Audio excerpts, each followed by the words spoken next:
This video goes out to all the Sob Story Sufferers. So I'm gonna open this up with a good morning. It's like 3 a.m. where I am, and we get an upload right now, right when I'm done this.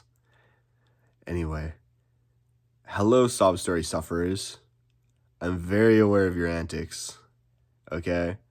Believe it or not, no one thinks you're cool when you talk about all your abuse and trauma for the fucking 20th time, okay? The world is not your therapist. Oh, and this stupid joke, I scroll through Tinder as a joke, okay? If you've ever seen my profile, if you find me locally, you'll understand, you'll see my bio. But I saw this girl and her profile was what did it say? She was like, my therapist, no, she said, if your therapist talks to my therapist and they agree, then we can go play outside. And it's like this pride in having a therapist and having these mental disorders or even physical disorders.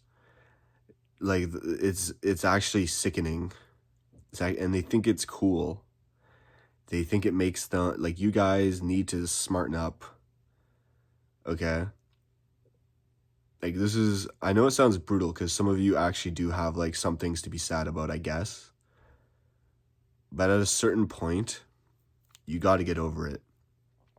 And this is coming from a diagnosed schizophrenic, okay? I don't reveal that too often, but, you know, it's a vlog channel now, guys. Exigency Bits is a diagnosed schizophrenic. I say diagnosed because I'm a schizophrenic, which means inherently I deny my disorder for multiple reasons. But we can get into that in another video. I never really chopped the whole explanation. I don't think enough people really care, and it doesn't matter. So that's a down the line thing. But you Sob Story Sufferers, listen to me. You're like 37 now, let's say, if you're like some of you are watching this video. I don't give a fuck that your dad beat you. No one does. Okay? At a certain point, you got to realize it actually doesn't matter. It really doesn't matter.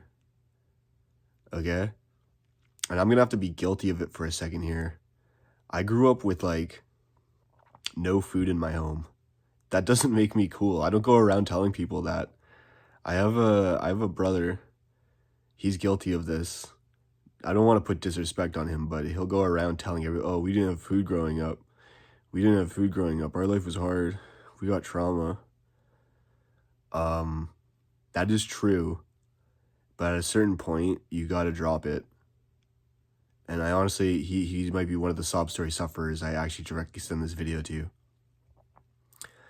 But all this trauma, like at a certain point, you're just perpetuating it. You're not letting go. And that's the whole point of trauma, if you have it. The whole point of trauma in life, if you believe in a higher power, which I do, the whole point in trauma is to use it as a lesson, regardless of whether you deserved it or not, and then let it go. Let it go. That's it. All right? And what's worse is when people think they need trauma to be cool or accepted or whatever, or they just want to feel special. That pisses me off too. Like, self-diagnosers is insane. Like, you can actually scroll through these fucking horrendous, like, I don't even know what to call them without sounding sexist to the layman's ears. But you can scroll through these women's profiles and they'll be like glorifying their self-diagnosis of, like, for the big one's autism. Autism's become a trend.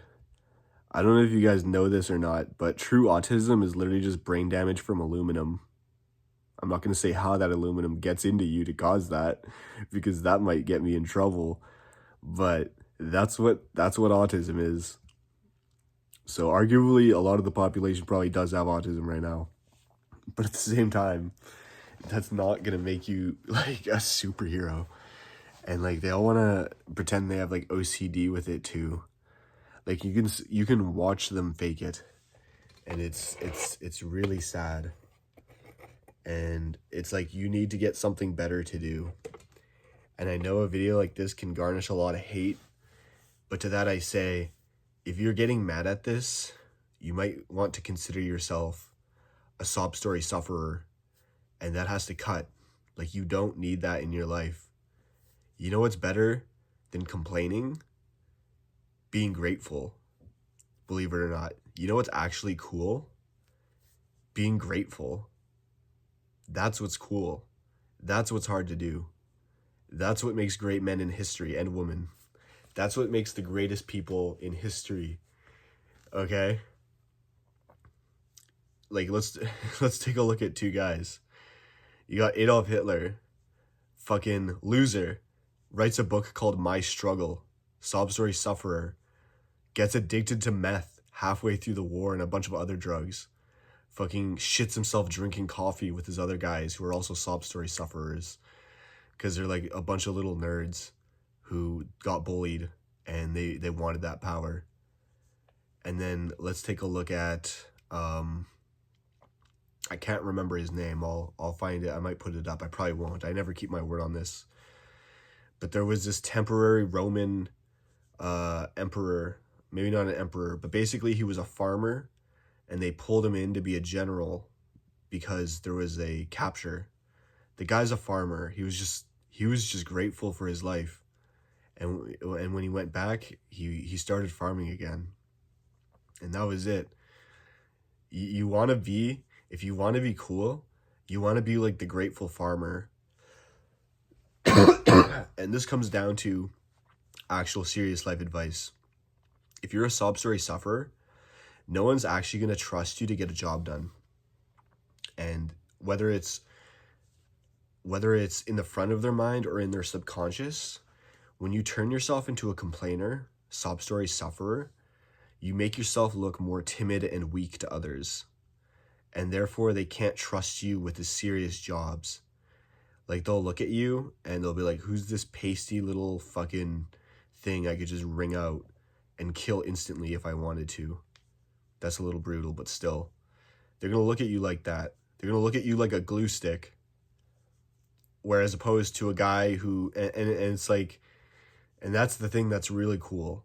Having trauma and not talking about it. That's what makes you cool. I'm sorry. But like, you can release it to your wife. Like, these are the stories you tell your kids and wife about your life to teach them lessons. That's honestly the only time you should be like talking about your trauma, is when someone can learn from it. That's it. That's a time you can reveal your trauma. So yeah, when there's a lesson to be learned, you can reveal your trauma. That's it. That's the only excuse. Every other reason, you're just looking for social brownie points. And in your head, I don't even know how you people got this idea where this is going to give you social brownie points. You don't want these brownie points, okay? Anyone who thinks it's good brownie points, you're going to be in a competition with those people to see who suffered more. That's it. That's the best you can hope for. And if you're a guy, believe it or not, women hate sob story sufferers, okay?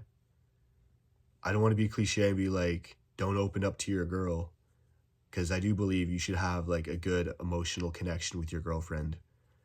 My point is not push down the trauma, but get over it somehow. Like, you gotta get over it. It's gotta go. That's basically it. That's the video. Thanks for watching, guys. But seriously, you want to be grateful and you want to stop complaining, and that'll change your mind and life entirely.